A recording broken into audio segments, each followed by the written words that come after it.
You get to know the people who do saliva testing, and you'll hear from both of those people before this conference is over. Duration of exposure to a hormone is more important than the dose.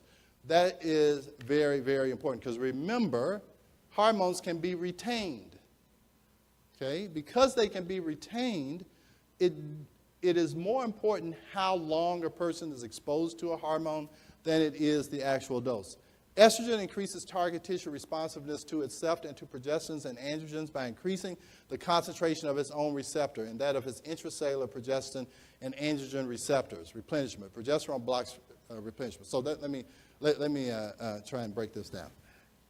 Most hormones downregulate themselves. Estrogen will actually increase the number of receptors based on how much estrogen you give it. It's a weird one. So if I give too much estrogen, I will produce more estrogen receptors to accommodate that increased exposure to estrogen. Okay? And here's the weird thing. If I increase the receptors and then I take away even a portion of that estrogen, your body will start to have withdrawal reactions, which is primarily in hormones, hot flashes and mood swings and all those things. So if I give you too big of a dose of estrogen for long enough, duration of exposure to a hormone is more important than if I give you too much estrogen long enough and then I take it away, those empty receptors react and say, give me my estrogen. And they do that by making you uncomfortable with hot flashes and mood swings and all that stuff. That's why even though we gave a lot of women estrogen that didn't need it for years with Premarin, and then all of a sudden we took it away because the Women's Health Initiative came out, they all suffered. Even though if you had done an initial test, you would have seen that those women didn't even need it. But because you gave it, they adapted to it, and you took it away, they suffered.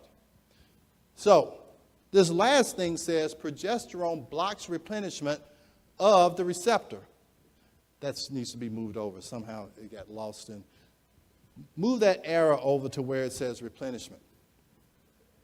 So when estrogen is exposed to the cell and you're making those extra receptors, there's two things you can do. You can give the estrogen back, or you can try and get rid of those extra receptors. So Spiroff says that progesterone blocks replenishment. So if you give progesterone, you should decrease the amount of receptors that are recycled, and so then your receptor count will go down, so now you can get by with less estrogen. That's why I tell patients all the time, I tell people, estrogen and progesterone work better together than they do separately. When you use them together, you don't need as much as either one. When you use them separately, it makes it tougher. So you need progesterone to control that receptor count so that you don't have these receptors looking for more estrogen and then they cause you to have the hot flashes and all.